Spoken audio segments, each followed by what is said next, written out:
Hello, and a warm welcome everybody to this session, Social Innovations for Implementing the SDGs. My name is Franz Fehr. I'm SDG coordinator of Focus Rector's Office, and I'm also chairman of UNINET's project, a project which involves 400 Austrian scientists to make science for implementing the SDGs in Austria. I'm very grateful and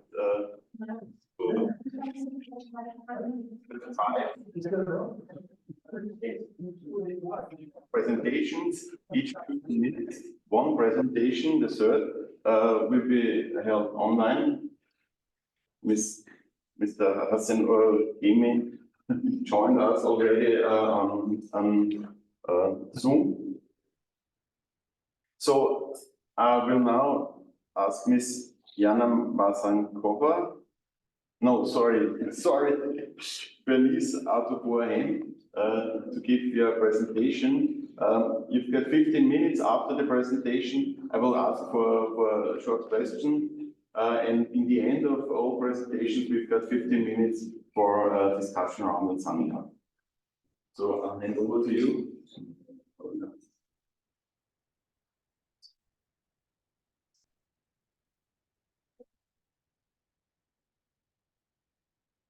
Not everything is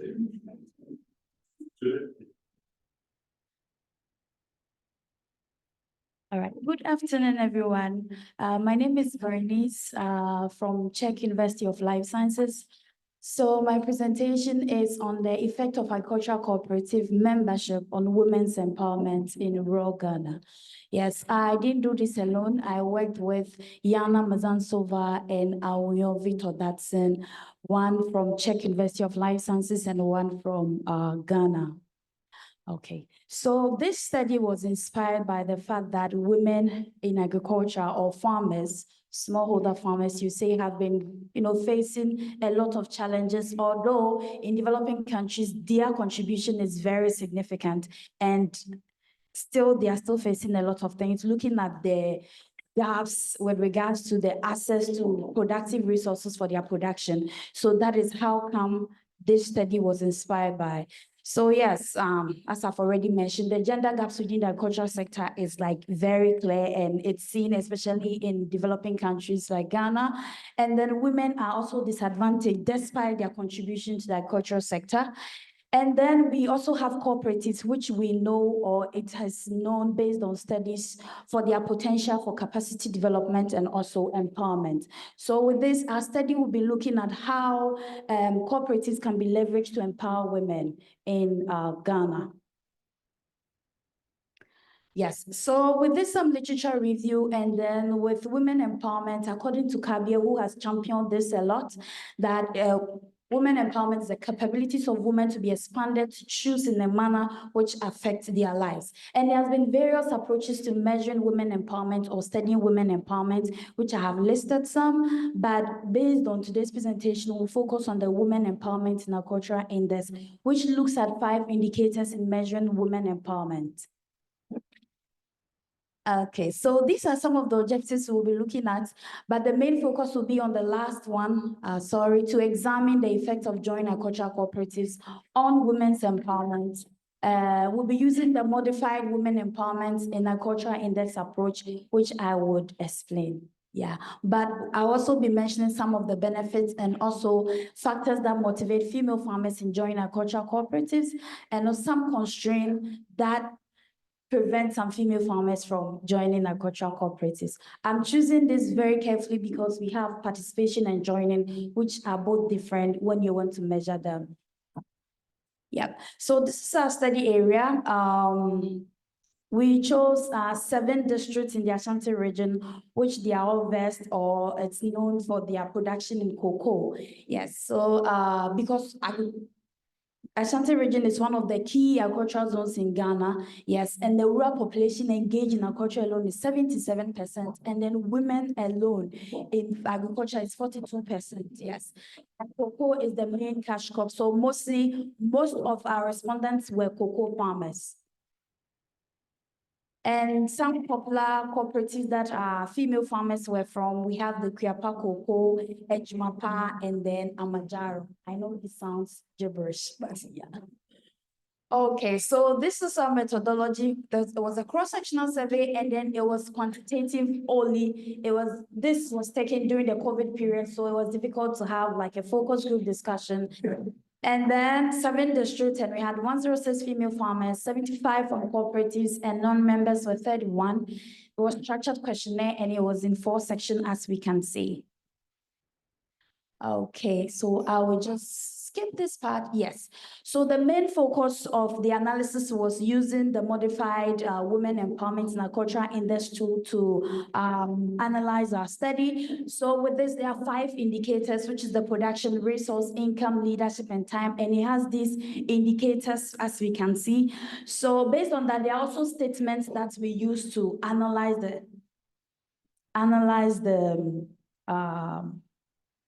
how do I say? Analyze how women can be empowered, yes.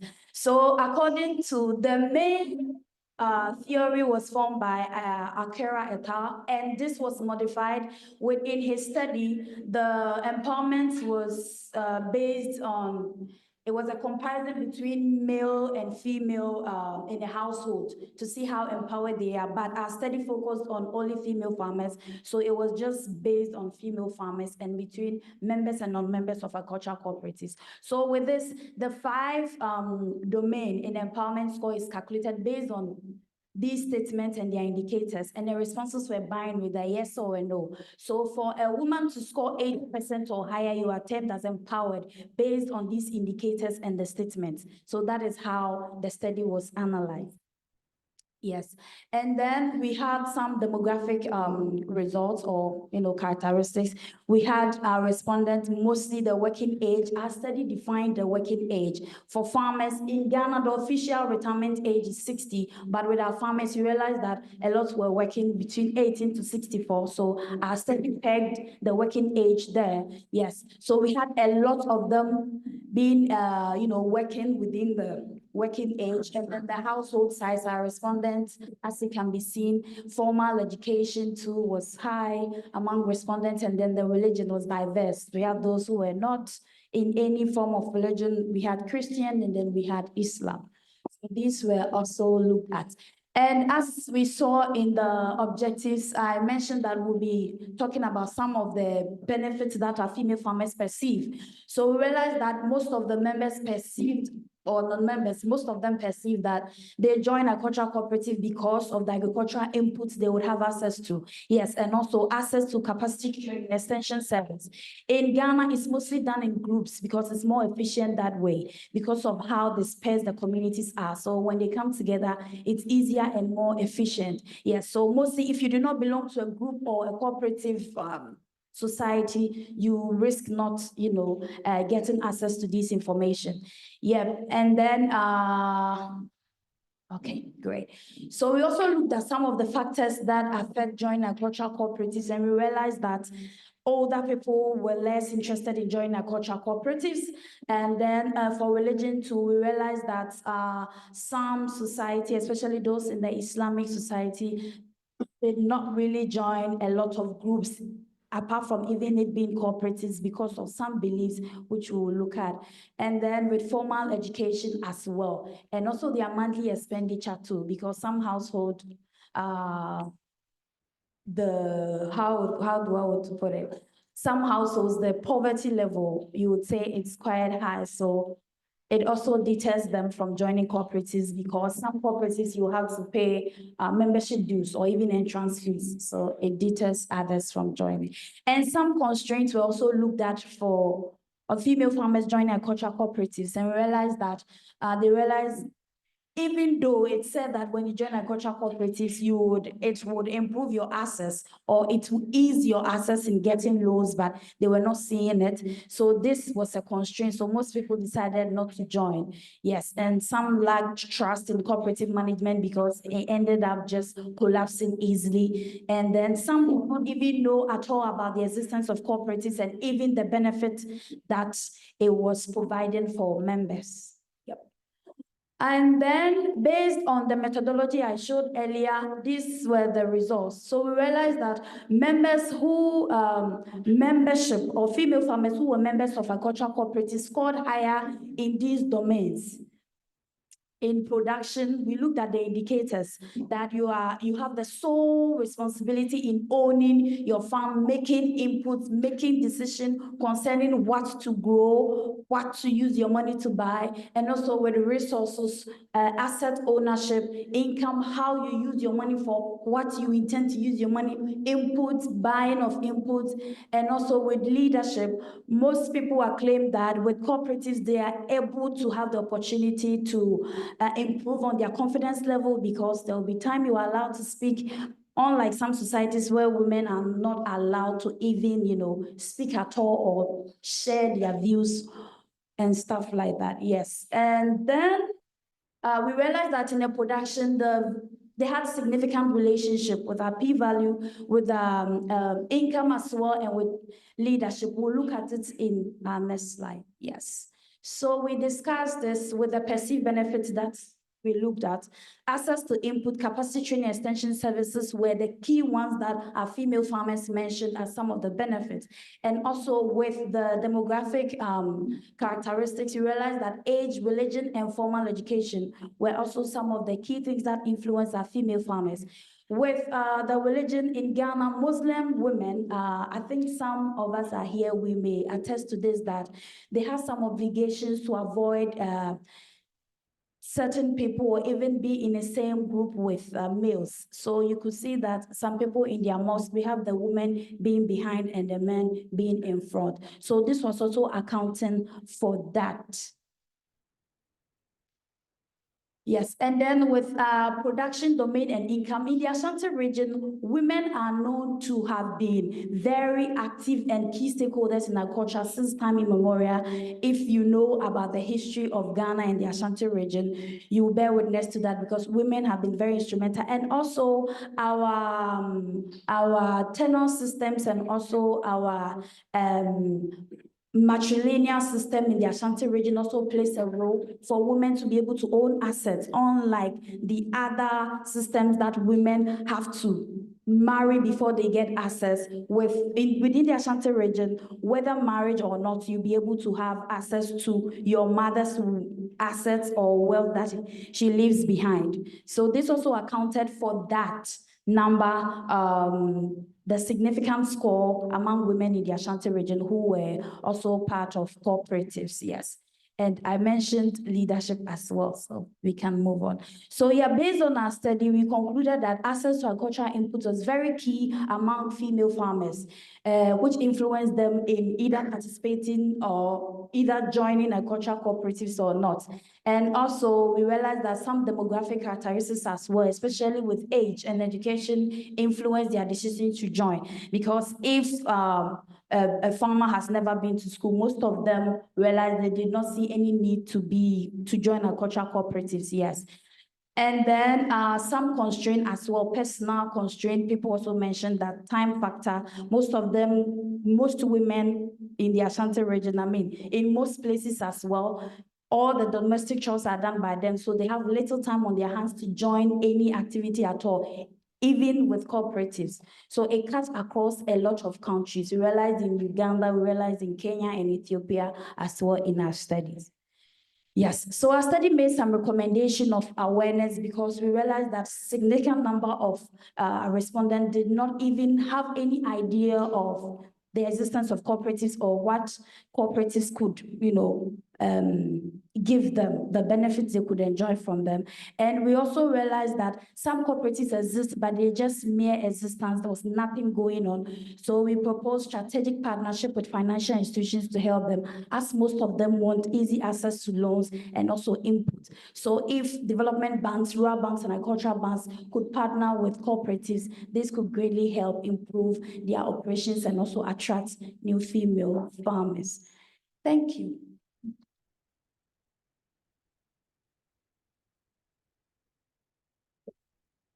Questions? Thank you, Ms. Abu Burhan. Are there questions? One question here, please. Could you take out the slide 13, please?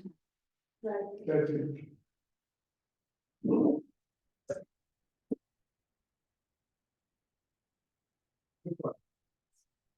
The resources, the members, the 3.3, and so we explain what does that mean, the differences? Non-members higher and members lower? Yes, so because of time, we did not, present all the calculations for you to see. So the representation here is the scores that's for non-members and members based on methodology. Yes, so we did the inferential statistics to look at the relationship between these. Right, so we realized that with resources, it's significant, but others are more significant than that. That is how come it's just one star asterisk on it, yes. So if I didn't talk about it here, because I was focusing on the one that were more significant than the resource. Is it clear? Thank you. Thank you. So one last question. We have to keep up with the time, please. You have said that women get benefit from the cooperative to the agriculture input, access to agriculture input. And if not, if they don't participate in the cooperative, how the other non-member get the access to agriculture input? Yes, mostly they have to purchase it, and it's higher because those in cooperatives sometimes enjoy subsidy. Yes, they're just, so if you are not part of the cooperatives, you purchase it, and sometimes the quality of it is also questioned because you do not know whether it's the quality, the input is either fake or, is the quality product you are purchasing. So it's higher as compared to those in cooperatives who enjoy subsidies as well. Yeah. Thank you. Sorry, I have to skip. We've got the discussion in the end. We can come back to you again. So now I want to hand over to Sanjita Shamin. It's a very special, welcome to zero topic in Bangladesh.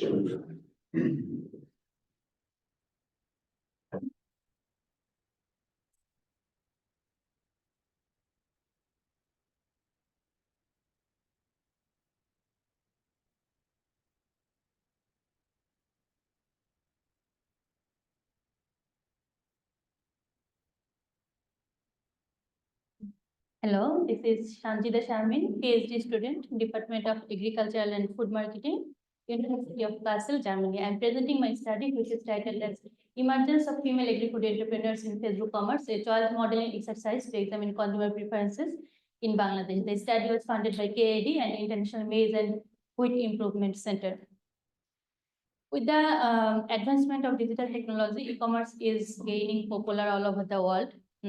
Social commerce, which is a branch of e-commerce where products are selling and buying through social media platforms, are expanded in developing countries. Women in developing countries are adopting social commerce rapidly because there is low entry barriers, low investment opportunity, low cost investment opportunities, and there is an opportunity to balance family and work life because people can operate the business from home. So we can say that social commerce is creating employment opportunities for women in developing countries. In Bangladesh, among different types of social media, Facebook commerce is mostly used.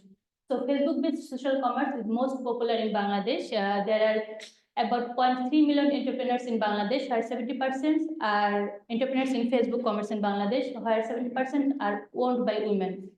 Entrepreneurs in Facebook commerce offer different types of products, including agricultural food products like Arabic rice. Here you can see an example where a Facebook page is selling different types of rice. Yeah, in Facebook commerce. With this background, our research question is there an opportunity for female entrepreneurs in Facebook commerce in Bangladesh? What are the important attributes for consumers for when purchasing aromatic rice through Facebook commerce, and what is the willingness to pay of consumers for different attributes when buying aromatic rice through Facebook commerce? Our study area are 4 cities in Bangladesh, which are Dhaka, Rajshahi, Pune, and Chittagong. We had total 869 respondents. The criteria for the respondent was they should have experience to buy food from online market. And the male-female ratio was 1:1. The study was conducted on March 2024. It was an online survey with a discrete choice experiment and a standard questionnaire. To analyze the data for discrete choice experiment, we used mixed logic model, and for the standard questionnaire, we did descriptive statistics. In a choice experiments, consumer respondents are presented with a number of products with different attributes, where they are asked to choose a product which one they like to buy. In our choice experiment, we used these attributes. So we can see here the gender of the entrepreneur, whether the entrepreneur have license or not, whether there is reliable review or not, and the origin of the aromatic rice, like northern Bangladesh, because northern Bangladesh is in northern Bangladesh, the aromatic rice is mostly popular, and we have had 6 prices. The prices are selected according to the market price of Bangladesh. Here is an example of choice set. We did Bayesian diffusion design with engine software to make the choice sets. So we had total 12 choice sets. So we divided the 12 choice set in 3 blocks. So each block had 4 choice sets. And we also divided our total consumers in 3 blocks. So each consumer only faced one block, like 4 choices. They had to choose products from this type of 4 choices. Like from one choice set, they choose one product, and then others from other 3, they can choose another 3 products. So now the results. To understand consumers' purchase behavior, we asked them what are their most important purchasing place for aromatic rice. Here you can see that consumers mainly buy aromatic rice from physical markets like retail, grocery shop, and supermarket. But more than 12% of participants, Facebook commerce is also important to buy aromatic rice. And to understand consumer perceptions towards female entrepreneurs, we asked them to respond some statements in 7-point Likert scales. And here you can see that consumers have positive perception towards female entrepreneurs. Like more than 50% of the participants think that female entrepreneurs give better service than male in Facebook commerce, and more than 40% of the participants think that female entrepreneurs are more trustable than male. And you can see that this agreement is lower than the agreement, the others are neutral position. And more than 80% of the participants think that female entrepreneurs should be supported to be self-reliant in Facebook commerce. Now, to know the which are the important attributes for consumers when they are buying aromatic rice from Facebook commerce, here is the result of choice experiment. We can see that reliable review is most important attributes for consumers when they are buying from Facebook commerce, followed by price and license. Here, the negative coefficient of price means that consumers like to buy with lower prices. Like when the price is getting higher, their intention to buy is getting lower. And the importance of review and license is higher, which is also makes sense because in virtual platform there is a trust issue because people cannot see the product, they cannot touch the product. So the reason behind this importance is it's increase their credibility to buy from that Facebook page or from that entrepreneur. And origin of northern origin of aromatic rice is also important for them while they're buying aromatic rice. But we found that the gender of the entrepreneurs actually is not important for them. And you can see that it's insignificant. So from our choice result, we found that it's actually not important, like the gender.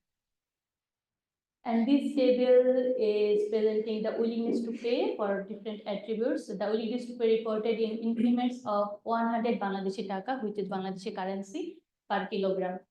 So you can see that consumers have higher willingness to pay for reliable review, which is 62 Bangladesh. It is actually additional 6. They willing to pay additional 62, about 62 Bangladeshi taka for per kilogram aromatic rice, and it is followed by whether having license of the entrepreneurs, which is about 30. Consumers like to pay additional 39 Bangladeshi currency to the entrepreneurs who have license, and consumers like to pay about additional 16 Bangladeshi currency to the aromatic rice which are originated from northern area.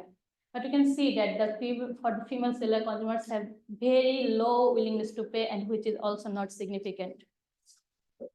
So from the results, we found that whether consumers have for some consumers, Facebook commerce is important while they're buying aromatic rice, and they have all positive perceptions towards female entrepreneurs.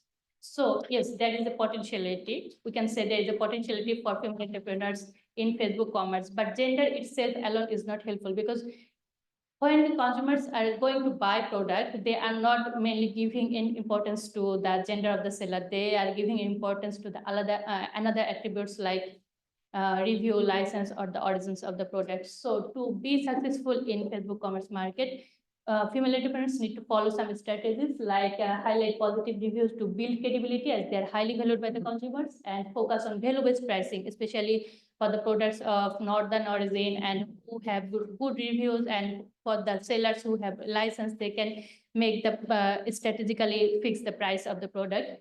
And also implementing a mandatory trade license system would be helpful for them to attract the consumers.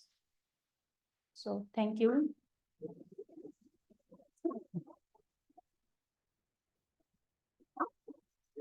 Thank you very much for speaking at the time. Now we've got opportunity for questions. I was just wondering, to which extent do the results differ from non-e-commerce selling? So, for example, is it they are more important the gender or not? Or you mentioned briefly for being able to touch the product. Okay, here the fact is that consumer perception, consumer attitudes and behavior, consumers are thinking that yeah, women should be supported, but their behavior is that when they are buying, they are not giving importance to the importance of the seller. So the female entrepreneurs need to be competitive, need to be strategic to be successful in Facebook commerce, because people can think that yeah, they should be supported, we can buy from them, but they are giving importance to other factors, not mostly on the seller. You get my point? Yeah. Okay, any further questions?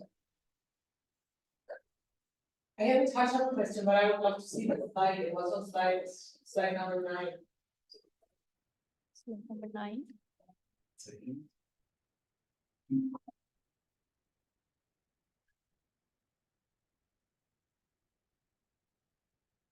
Thank you. Yeah.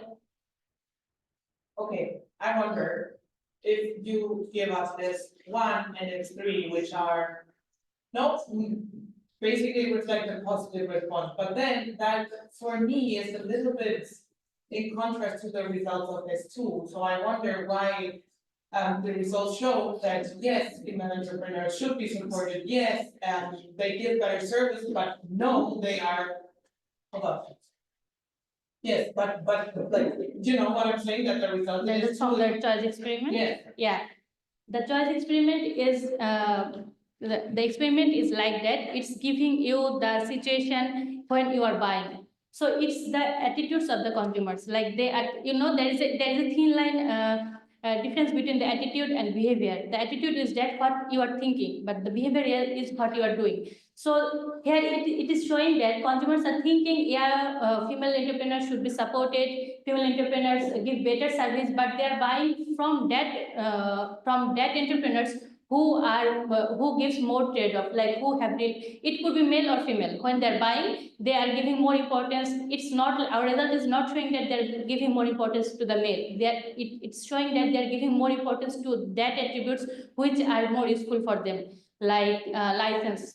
It's increased their credibility, because in Facebook commerce there are so many fake accounts, so many fake possibility, there is possibilities of fake Facebook pages. So they are more giving more importance to the reliability issues. So they are giving importance to the reviews, and they're giving, it could be male or female. When they're buying, they're think like it could, the result shows that if there is two sellers, which on male and female, and both have reliable review, both have license, then they can buy from female entrepreneurs because they have positive percent for them. But when they are not know that which the gender of the it's like that if there is no reliable review, no license, the price is here so higher, so the consumers are not buying from them because it's actually not make sense.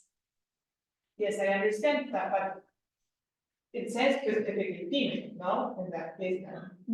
For this, okay, I can show you my attributes. In the attributes, there are both male and female. Yes, Okay, so when they're seeing that, when they're buying, they're giving more importance to the product, to the attributes. There is a license, there is a reliable review, there is the product is from northern area and the price is lower, they're buying from them. But they have, it's not like that, like they are supportive to the female entrepreneurs. okay.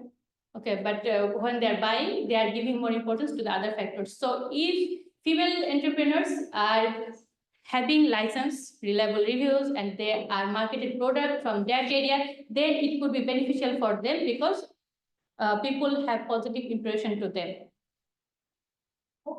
Thank you very much. Okay. Yeah. So thank you for hearing that. Thank you for your presentation. And now I will try to hand over to Hassan or Jamie. He will present online. So the floor is yours, and we will hear you.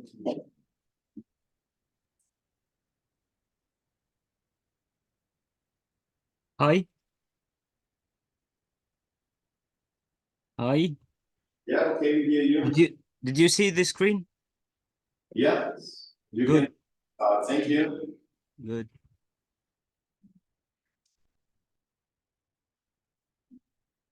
Okay, so first of all, I've just received my refusal of visa very soon. Yeah, so I'm Hassan Warghami, research PhD research fellow. I'm working with ICARDA Tunis, starting from I started as a consultant, but now I'm in the last steps of my PhD. I work under the supervision of Mr. Ayman Frija.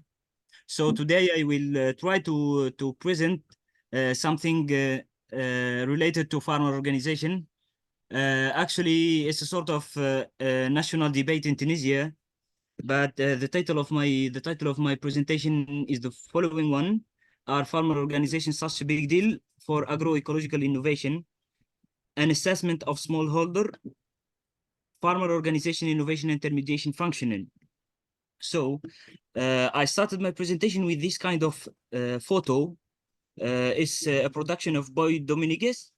And really the question is agroecology this one? I don't know if you see the mouse. Is agroecology something to produce for cities?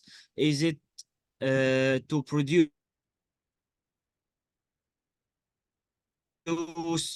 and extract from the fields? Or agroecology is more related to a collective action model? So this is the question of the starting question. So the question is not new, as the history of collectivism and individualism cannot be traced back to the earliest stage of human development, when social interaction and community structures began to take shape. About both concepts have evolved in response to society changing and also needs, challenges, and values over time. So starting from primitive society until the communism and collectivism, there is a sort of change between some individualist idea and some collective idea. So the question is always there, is it really we go for individualism or we go for a collectivism model? So in Tunisia, we were not out of this sinusoidal pattern. We started from some syndicalist idea in the early 20s, and then after we get the independence, we started with some liberal idea and the creation of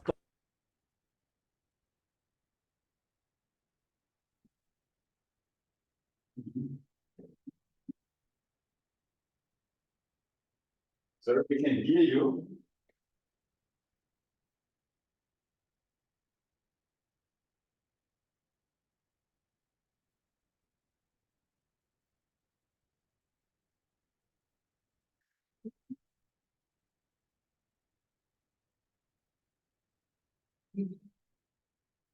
post-independence bourgeoisie, and then we go to the cooperative.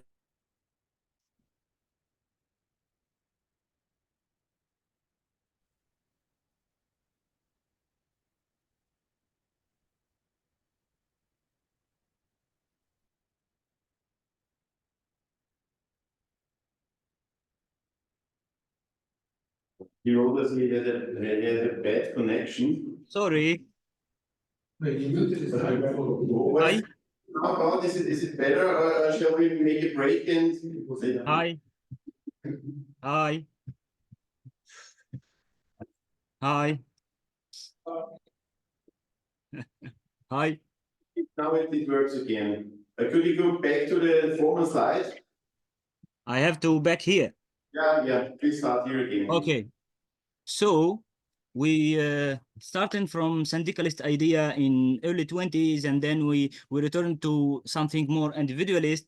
We go for some liberal idea and the creation of post-independence bourgeoisie, and then we return it again, starting from 1962 to a cooperative experience, and then we return it again to something individualist with some liberal idea of Nuira. And then now, after the revolution, we returned again to the collective action model. So the question is always here is, are we going for an individualist model or a collectivist model? So for farmer organization, the main role of farmer organization are non-material support by knowledge exchange and network brokering and building, and also non-material support by information exchange, and also material support by by the service provided. So we took 592 farmers and we divided them into 3 groups. 260 are beneficiaries, that people who participate to the activity of the farmer organization, and 164 active members, who are the people who are paying some fees for the farmer organization to get access for some services, and 212 farmers who are not a part of the network of the farmer organization. So the idea was to compare these 3 groups. So the farming system in Kef and Siliana zone in Tunisia is the context of a small-scale mixed farming, a typical farming system in Tunisia with small plots and limited intensification potential and low resilience to climate change, and a context of a huge resource scarcity. And in this system, there is a sort of combination between livestock and animal crops. And the adoption strategy, the adaptation strategy can take several forms, as system integration, income diversification, and the famous collective action. So the key factors of farmer organization membership are human capital, particularly education level, and household size is the primary determinant for joining farmer organizations. So here we can really compare these 3 groups that we were talking about. We can divide them based, and we can compare the social network without any kind of interference or influence of the farming system. So we can only compare the social network analysis. So we collected the data, and then we did a sort of preparation, and then we treat the data using Giphy to get this.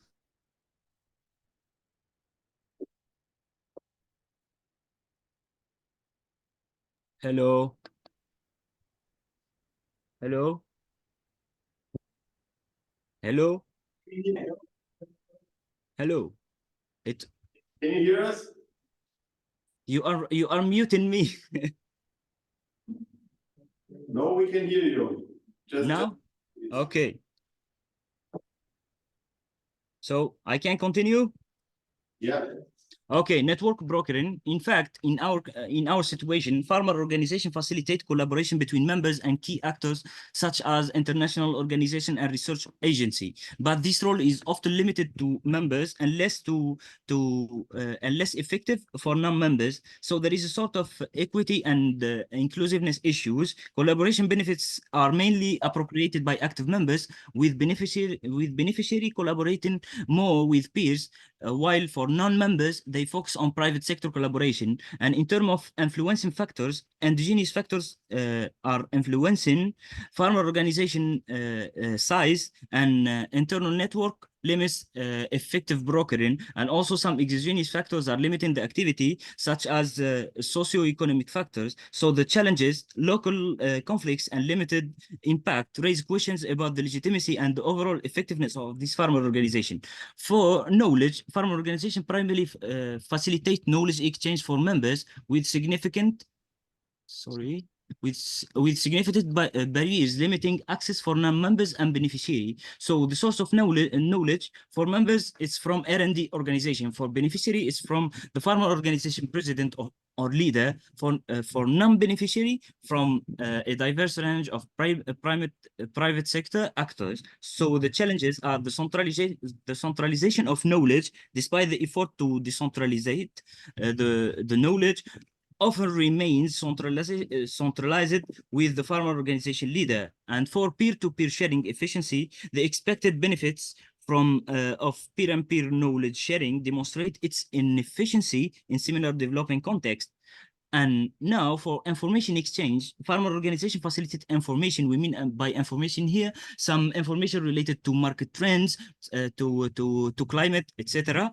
for all farmer group, similarly with no clear advantage linked to farmer organization. So if we compare these information channels, we find that there is no difference between the three groups. So the central role of farmer organization leader remain, and farmer organization president play a crucial role in information exchange, driven by their motivation and willingness. And for the key actors, extension and agricultural development organization were vital in controlling and spreading innovation. But the challenges here are the impact of farmer organization on information exchange was limited by the scarcity and the accessibility of information itself, consistent with findings that emphasize the dependence on available public and private information source. So otherwise, the agricultural innovation system is poor. So how we can judge a farmer organization that is really not able to share information? And for services, farmer organization effectively minimize dependence on intermediate.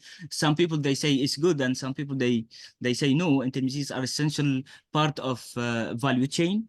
So we can say that farm organization can enhance economic viability and resilience by reshaping sales channels, and the collective action within against market uncertainty, reinforcing their resilience. So the main challenge is that there is some structural weakness, limited reach of this farmer organization and effectiveness due to weak organizational structures, and need for reinforcement by training, advocacy, and group meeting are necessary to attract local community to adhere to these groups. And also there is some sort of structural barriers related to legislative issues and accountability problems, and access to finance hinder the full potential of farmer organization. So the main challenges, there is a sort of privacy concern. Collecting the data that we collect is quite difficult in terms of privacy concerns, and collecting social network data may violate privacy rights, but we try to really minimize some aspects that are very private. And also some logistical and socio-political barriers, so qualitative complementary data collection was not possible. So the focus group discussion and qualitative interviews were not feasible due to logistic constraints. And also, as some participants may be reluctant to fully engage, disrupting the dynamics and discussion and interviews, because we are in a sort of polarized politic context in Tunisia. So there is a sort also of difficulty generalizing the results, and the issue in data interpretation, and challenges due to local language complexity and lack of standardized procedure to analyze. So the main recommendation, while farmer organizations play a fantastic role or a key role in innovation platforms and knowledge networks, they have notable shortcomings that must be addressed. In the immediate focus area, we have to strengthen human capital, reinforce the social dimension of farmer organization, focusing on human capital, effective functioning, dependent on contextual and socioeconomic factors, requiring attention to equity, democratization, decentralization, and trust building. And in terms of investment, there is a need for training, advocacy, and group meeting, which are crucial alongside resolving legislative and financial barriers. And also there is a need for a governmental support that should look for guidelines more over rigid regulation and laws. And in long-term strategy, there is a need to reassess this collective orientation, emphasize entrepreneurship for small family farming, which is the context in Tunisia, and also some orientation and linkages with private sector connection to ensure support and to extend to non-member farmers who are not a part of farmer organization, but they have strong linkages with private sector. So by the end of the story, the question is still here. We go for an individualist way or for a collective action. And thanks a lot. Thank you very much. You also keep to this time frame, and so I would like to ask if there are short questions. You, please. Yes, thank you for your presentation. In slide 5, you mentioned that farmers organizations are dependent on services.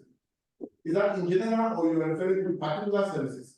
Because one will argue otherwise. Mr. Oregemi, did you understand the question? The main problem that I'm not listening well.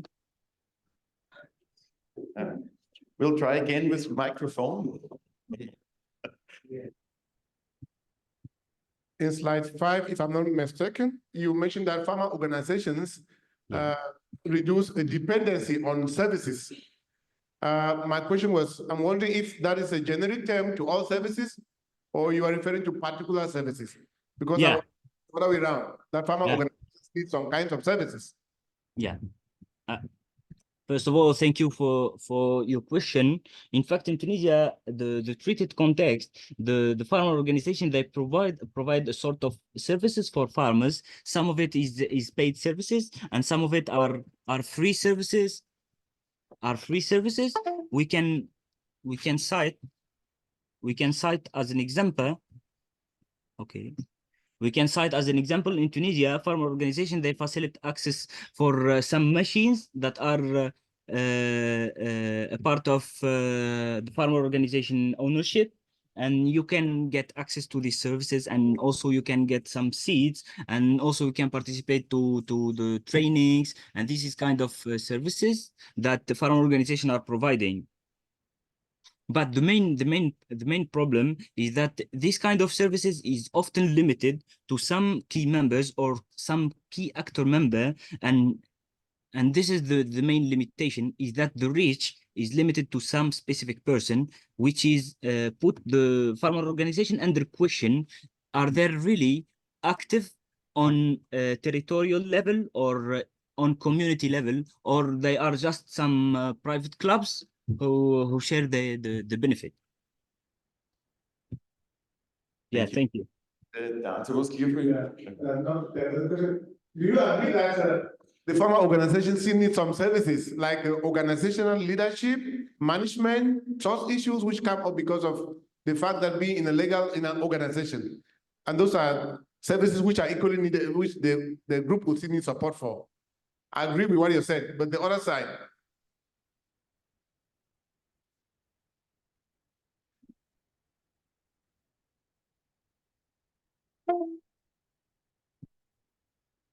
Okay, I'm not sure if the connection is still working. Mr. Oregemi, did you hear us? I hear you, but my screen is changing. I don't know if someone is.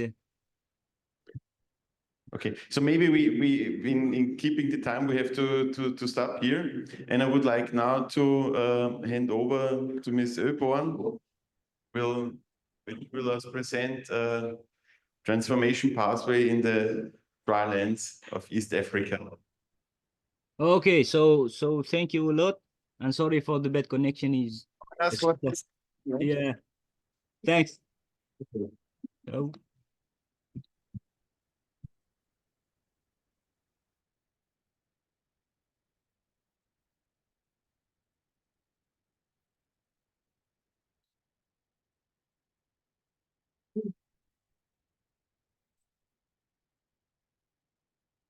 No, okay.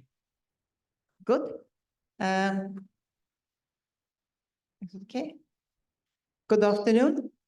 I would like to invite you all to join me to the East African drylands, where we're doing our research, and these herders here, they are moving with the cattle across the borders between Kenya and Uganda, depending on seasons, and that's the area where we are doing our research. So the project I'm leading is called Drylands Transform. And the title for this talk is Achieving the SDGs in the East African Drylands, Pathways and Challenges Towards a Social Ecological Transformation. And it's a transdisciplinary research project with a number of partners, and we have been going on for a number of years and a little bit more than a year to go. So as many of you would know, drylands cover actually a big part of the global area, and it's hosting 2 billion people. But it's also supporting 50% of the world's livestock population, because many of these areas are rangelands, and they are severely affected by climate change.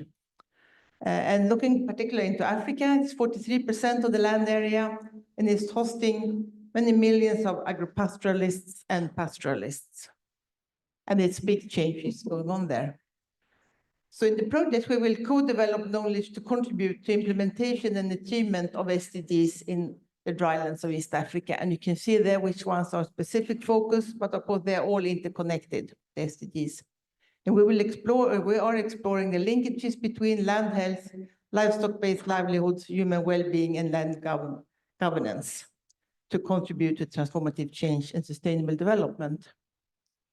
And this is the conceptual framework that we have been developing and that we are working and discussing through, and it will come in the publication. And we can say we'll start with the present status, with the initial social ecological system characterized by high vulnerability, low coping and adaptive capacity, and like a downward spiral, it easily become that. And we're looking into sustainability transformations, structural, systemic, enabling, and see how and what are the pathways to high social ecological resilience, high coping and adaptive capacity, and optimize synergies and minimize trade-offs. You see, it's quite complex, but we find it useful to have a conceptual framework to work within and to discuss between social scientists and natural scientists, and also with our partners. So this is the area where we're working, the Karamoja cluster. So it's Moroto and Napak in Uganda, it's West Pokot and Turkana in Kenya. And we started up to do a land health survey in these 4 different areas, a big 10 times 10 kilometer grid, and I will not tell you all details about that, by looking at soil health, land degradation, land use, land cover, and rangeland health. And it's a number of students and researchers who worked with that. And this is here you can get a flavor of how it looks like and how they take soil samples, measure water infiltration, or measuring and looking into vegetation. And even it's very dry, it's very rich in species, not at least different shrubs. And most students have been looking into what are all these different berries and fruits used for traditionally. And just to give you one example of results from the water infiltration capacity, like how long time does it take for this water to infiltrate? And here are the different sites. You can see one site here, it's extremely slow. In other ways, that site is better in most other aspects, but it's terribly low water infiltration capacity compared to others, which means that it's very easily becomes surface runoff, a lot of erosion and degradation. Other things we have been doing on the people side is to household surveys. This is from the baseline survey with more than 900 households in the 4 different areas. And this is sort of what are the main livelihood strategies. And you can see here, Napak no, this is West Pokot. Most people have both crop and livestock. It's like agro-pastoral in its character. That was also what we thought about Napak in Uganda, but you see half of them have crops and livestock, but another half actually only have crops. And looking at the 2 pastoralist sites, the one in Turkana, livestock is dominating, even if there are also some livestock and crop and others. But coming over to the pastoral site in Uganda, in Moroto, very few have only livestock. More have livestock and crops, and more people do other things. And so this is like an effect of a lot of different crises. And it's not as much we discussed the other day, maybe conflict with conservation, but with development, with mining. It's a lot of other things and conflicts around the land. And we will see if this is really like the long-term trend for people who actually in their identity are livestock keepers. Other parts of the survey is about the resilience to seasonality and climate variability, because we have repeated the survey and we've been interviewing the man, separate them from the woman, and we try to find or to select the woman that had a young child, because it was also about health and nutrition. So among the results are that the mothers at the 30% in Kenya showed signs of malnutrition, 50% in Uganda, and the children were in a better health state than the mothers. And you can see the green areas here are the healthy children, the yellow are where they are at risk, and the reddish ones are more where they show moderate to severe malnutrition. You can see that some of these areas receive a food relief, like in the dry seasons, but not all of them. So what are we doing for sort of interventions? Because of course we don't only study how it looks like. So the livestock cafes, that is the name of our knowledge sharing hubs, which are like platform to share and develop knowledge and also scale interventions. So it's different options for rangeland restoration, food production, kitchen gardens, and so on. So here just example of activities or action research with communities. This is to make the half moons. You can see how this is the area with very low infiltration capacity of the water, where they develop half moons. So when it's raining, the water is assembling here, and then they add organic matter and replant grass or other things. Here is a training of trainers for kitchen gardens, where we use like a small area close to the houses with very intensive then water harvesting and mulching with different organic matter to get it growing, and with quite a good results. So what we follow up now to see after the training of trainers, how are the different households implementing the kitchen gardens to get sort of a bit better nutrition security. Other people in the team also study land governance, because very much, as you understand, around the conflicts, around the change in livelihoods and conditions have to do with land governance. And what you can see is that even if this is the traditional way, it's a lot of sort of enclosures, especially in some areas, privatization, for the good and for the bad. So it's not that we say that one is better than the other, there are pros and cons. But we can say that mechanisms and practices that effectively address livestock keepers' dependence on both flexible and secure rights to land. So it should both be secure and it should also be flexible. So how to combine that, like with maybe grazing corridors, like the same one, having areas for cropping, having some right to land, but it can also lead to landless. So the community versus the individuals, and then the whole development pressure from the society and the national governments not appreciating the pastoralist lifestyle at all. So the challenge is how to balance demarcation and formalization of land, as well as safeguard access to the commons. So the work going on now, it's co-design and evaluation of scenarios for sustainable dryland transformation, where we work with separate groups for women, men, and youth groups. We have had 2 such rounds in the 4 areas and brought that material together. And now in November, it will be group discussions at district and county level, and also national and regional level that we work with the IGAD. And the different aspects, we have been clustering all the findings under different aspects: land governance, land tenure, land health, human well-being, livelihood, peace, conflict, etc. And 2 sort of scenarios that have unfolded so far, and that can be complementary. I mean, it's more a basis for discussion. It's renewed mobile pastoralism, which means also centrally agreed rules, how grazing corridors and such things can happen, such of more some formalized rights to land for communities, and innovative pastoralism, which also allow the livestock keeping and the crop production to go together. So that is 2 different sustainable pathways that we are exploring. And finally, the way forward, because it has taken a lot of time to get to where we are in the big project, we're now really exploring the linkages between land, livestock, and human health. How are they interlinked and how can they be co-developed? And also co-develop, test, and scale innovations and options for synergies between the SDGs. So how can we manage with the natural resources, the water, the health, the gender, the poverty, food security, peace, and conflict, not at least, because we specifically address SDG 16 in this area, the governance. And also discuss and evaluate the scenarios for the transformative pathways. And as I say, we will take it to the more to the districts and counties and the national level now.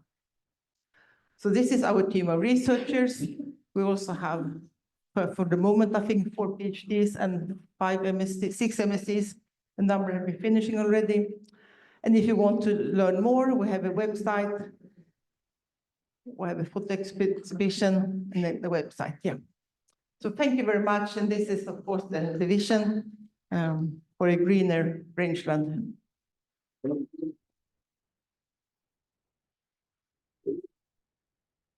you everyone for this interesting presentation. Are questions at all to the presentation? If not, I would like to, here's a question. Yeah, okay. Plans for implementation of the scenarios? What part of the project? It's I mean, it's research we don't really implement, but we want to contribute to the developments. So we can say, yes, there are a number of follow-up projects already. There are a number of follow-up projects. Some are approved already, like Restore for More. It's also one which is more social science, which is about scaling. And it's also the link to IGAD, the Intergovernmental Organization in Horn of Africa, where we are in their meetings. So there is in that way, yeah. But of course, the transformation is not the researchers' thing to do the transformation. That's what's happening on the ground and on the political level. Thank you. Any further questions? I would like to hand over to the guest now.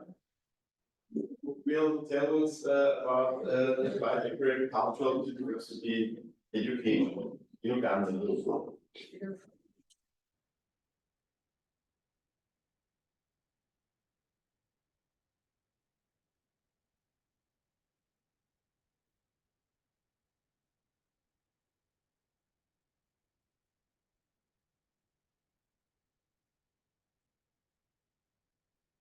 So, good afternoon to everyone. For me, you don't need to move really far. We stay in Eastern Africa, especially in Uganda, with my topic, bottlenecks for a powerful and applied agricultural university education in Uganda.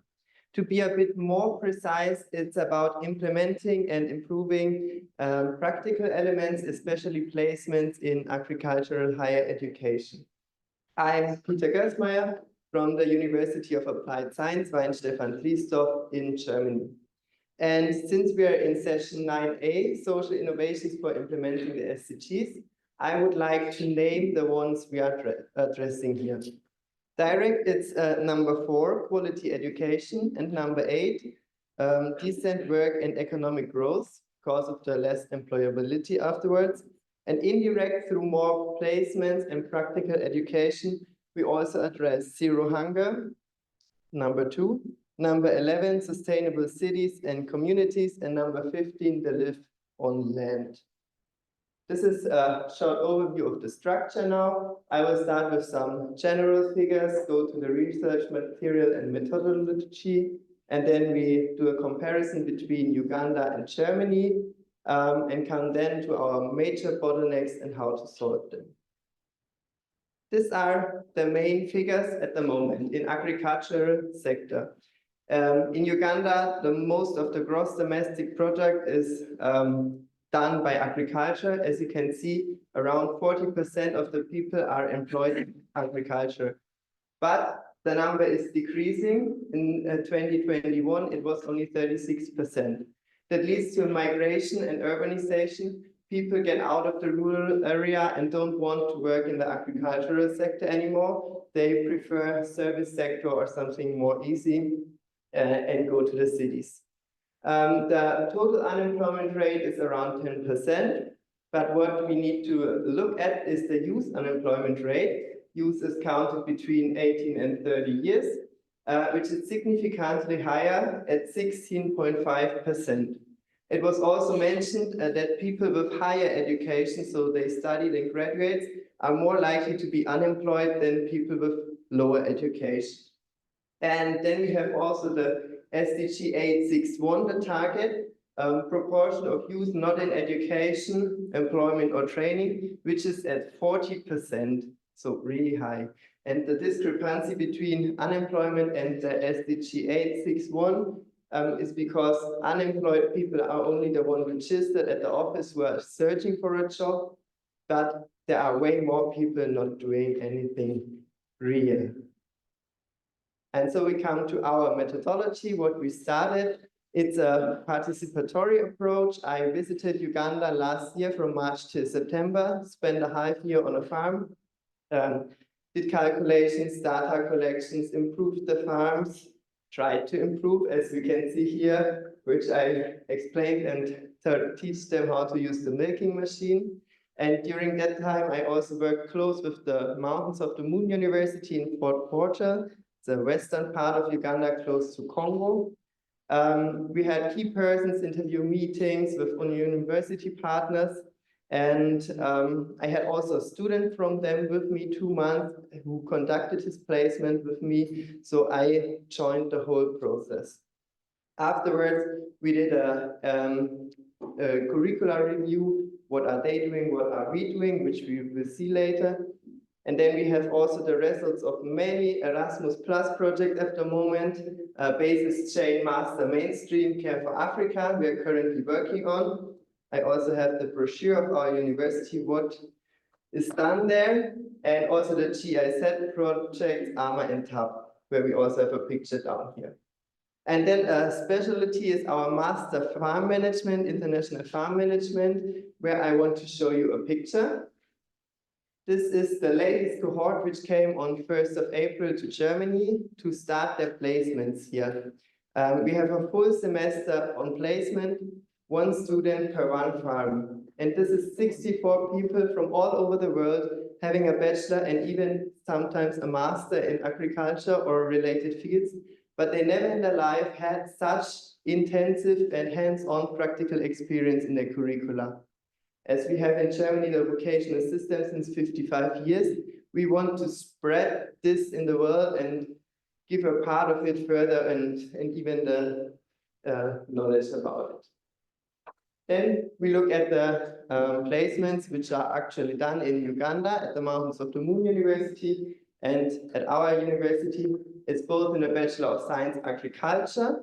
The duration is similar. In Uganda, it's 16 weeks in total, divided in 2 times 8 weeks, 1 about livestock, 1 about crops. And we have 20 weeks, 1 time, it's a whole semester. But the intensity varies a lot. In Uganda, we have 300 total hours, which 150 of them are contact hours. And in Germany, we have 900 hours. So it's very more intensive. And also the learning outcomes vary. While in Uganda, in the curricula it's written, they should learn collaborate with diverse people. They need communication skills and create a work ethic. We want to be more hands-on. We need our students to go on the farms, to know how the management decisions are done, to see the key figures, to analyze it economically, to know what is going on the farm and do it practically. The key essence is afterwards, when they visit a farm or go to a farm, they should look what is going on there, see some figures, and already could set their mind up about the farm. The supervision is similar. We have first introduction, report writing, but in the end, we have in the Mountains of the Moon University an oral presentation, which I really was shocked about to see this. I had my student prepared really well with many figures about it in his report, and the supervisors were only wanted to see pictures of him working because they had not the trust that he worked on the farm. That was to prove his work. While in our university, our exams are really hard at the end. We have practical exams in 4 topics: animal, economics, machinery, and crop production. And there you are with an academic supervisor from the university and 1 practical farmer, and then they give you a typical farm-related task and you do it. So they see if you have done something. And the main difference is the placement farms. In Uganda, it's mainly TVET, technical, vocational, and educational training colleges, or national, or even sometimes university demonstration farms, which are just for showing off. And then there are many people on the farm. Partly they send up to 25 students for 1 placement from 1 university on 1 farm. So you can know yourself, the hands-on experience will be really low afterwards. So we do 1 student per farm, and it's typical private farms in the region. So you see, the major bottleneck is not the curricular development, it's the incorporation and the improvement of practical experience. The basic elements are placements here, but we need the preparation, duration, supervision, grading. All this needs to be discussed and formed. Most challenging, as I said, is having real placement farms. Therefore, a solution would be partnerships between university and commercial farms, because their trust is needed. The farmers need to trust the university, not, we had it in other sessions, not to steal just the data or just be used, because they also give insights in their farms.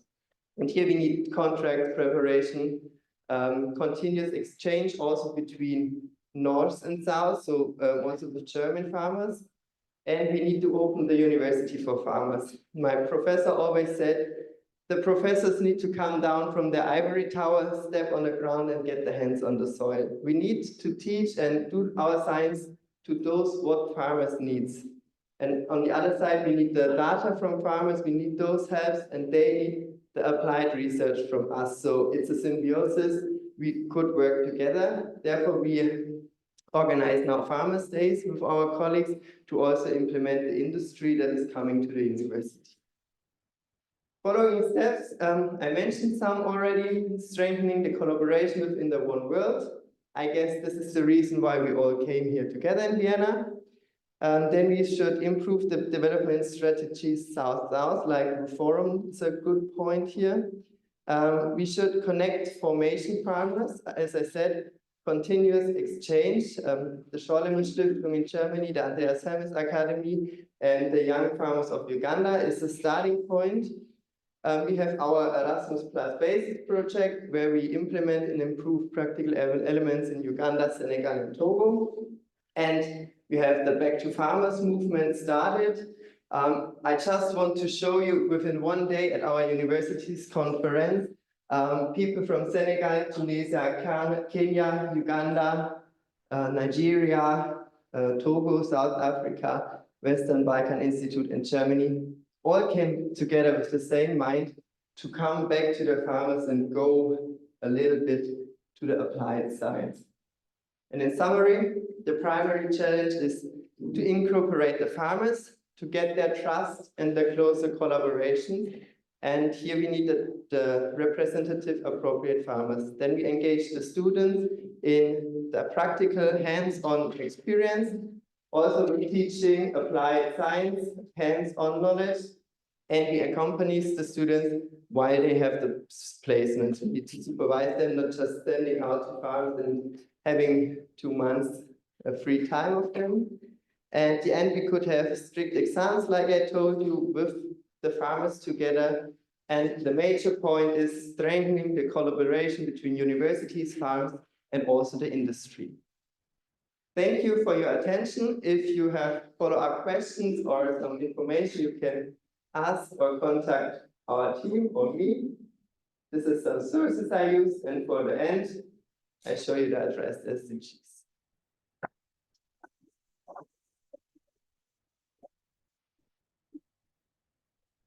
Mr. Gärtner, special thanks for showing us the SDGs, your work concern. I was writing also for the other presentation, which is the SDGs that they might concern. Now, to this presentation, are there questions? Mr. Gärtner, directly, please. I have a challenging one. I think a civilized society should be able to finance people which think into the blue. That's what we do in universities. How do you want to connect these kind of people which think into the blue to agricultural practice directly? I think there's quite some difference between what is done at the universities, what's done at the practical level. In Germany, we have the Fachhochschule, which goes more practical oriented, and also we have extension services very well that they need to develop in Africa urgently.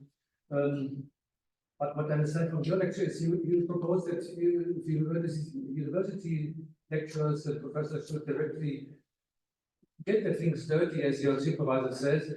I'm a farmer by training. I like to get my things dirty as well. But if you see the problem, it's in university, you work at a very high intellectual level, and if you scale that down to the practical level, there are several steps in between, and you're suggesting quite a big array, distance between science and practice. You're totally right. I don't want to say our university is not necessarily the way it is. We need that research, and we also need to think of newer techniques and further the blue steps. Yes, but sometimes also university lecturers or professors think a bit too cloudy in the skies and don't touch, especially here in Uganda, it was like they don't address the people, what they could really do afterwards. That's why the employability is low, or the unemployability is higher, because they get informations which they cannot use afterwards. And that is what I want to address. Maybe it's not the university professors, but they have lecturers or go together with farmers that come to universities to teach also that hands-on knowledge to get something to do afterwards, yeah. And know what they are talking about, because I did a vocational training in farming. I know now what is going on the farm, and then I can think further of it. And these basics, we should not forget, yeah. Question? It's okay, I have a lot of voice. Okay, fine. I'm good. I have a question, it's also a critical one, and I'm happy if you like educate me or whatever. So, walk me through the process. You're coming from the University of Bayern-Stefan. You're going, oh yeah, okay. You're going to Uganda. And you see that the professors there have their heads in the clouds and they need to teach the students there. No. That is, or Yeah. that is what you just said, no? Yeah, it's like this, yeah. Okay. Yeah. This, not everyone, but some. Yeah,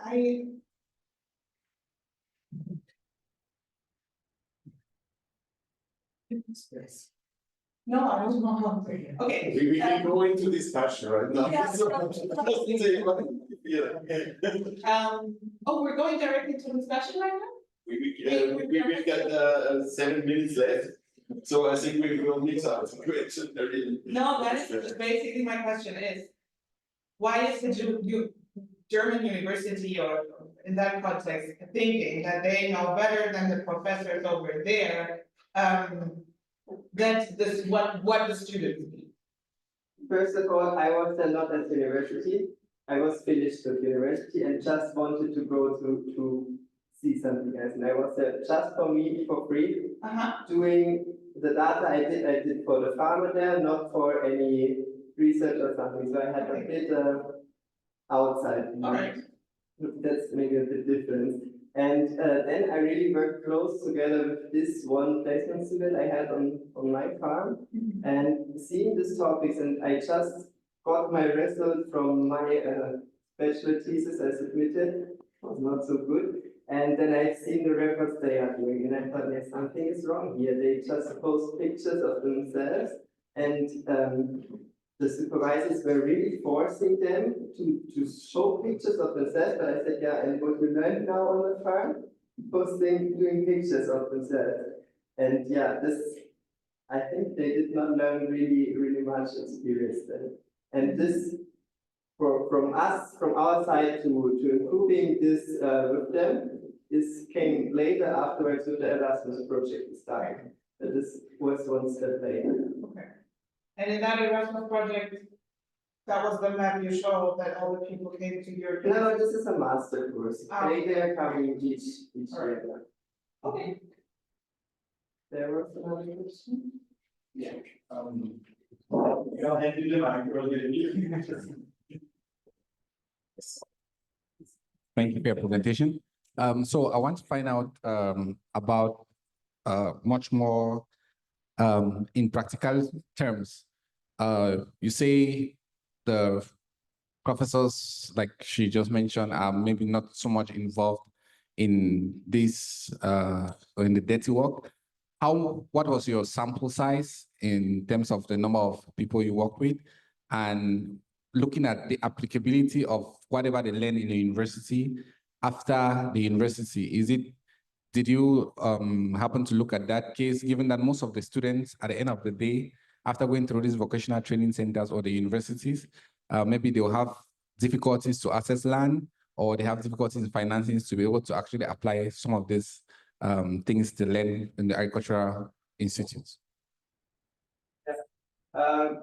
First, the first answer, we don't have a sample size, it's just working with MMU, and through the BASIS project, we have the Uganda Martins University also, and two Senegal Nation, and two Togo Nation University, where the structure is all the same or similar, which we are working out 60 months on this project, and it looks everywhere similar.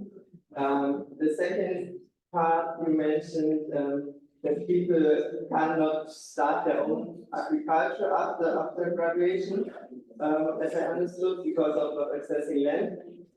I guess this problem is everywhere in the world. When you don't come from a farm, it's hard to start your own farm.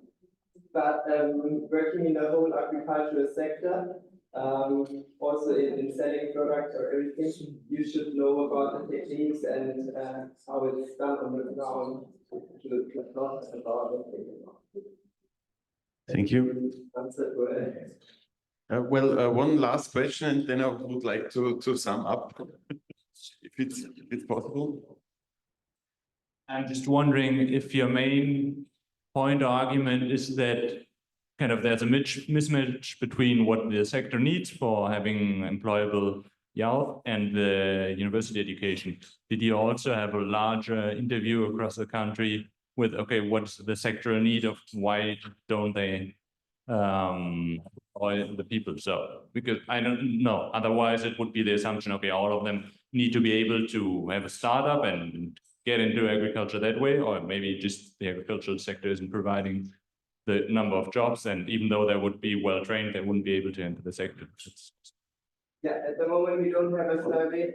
It will now be a survey between our students conducted future, but for now it's just based on the figures we got from UBOS, Uganda Bureau of Statistics, and it's just the employability, and you see that people go out of the sector, and if we just from the children with the improving of practical techniques, it would be a start, maybe, yeah. Of course, we don't solve all the problems or the other problems. The people don't get access to land afterwards. So yeah, employability will not be solved till the end, but maybe with more practical teaching and applied science, we can go a step towards it. Okay, thank you. It's okay for you? Yeah, okay, I see it then as a hypothesis. You're seeing, okay, it could be different and you think the German is the gold standard, so you're applying it and hope that then the environment will be better.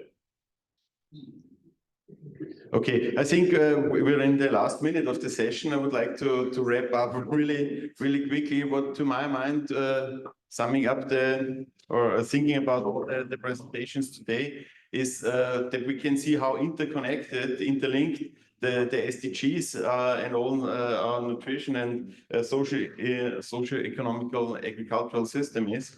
To my mind, if I may say that, in universities, as you said, they should think into the blue. I think that's also very important, because thinking into the blue brings us something, solutions we didn't expect.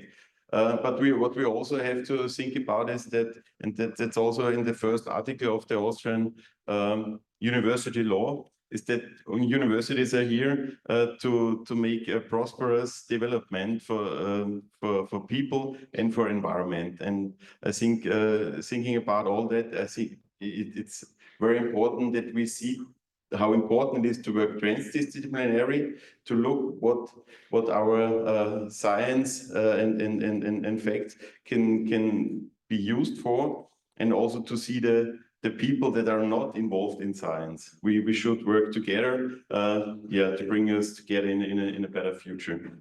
So, are there any comments left? If not, I want to thank everybody, all the presenters, and also the people in the audience. Wish you a nice second Trockentag, and maybe also a good third day, and hope we will see you again. Bye.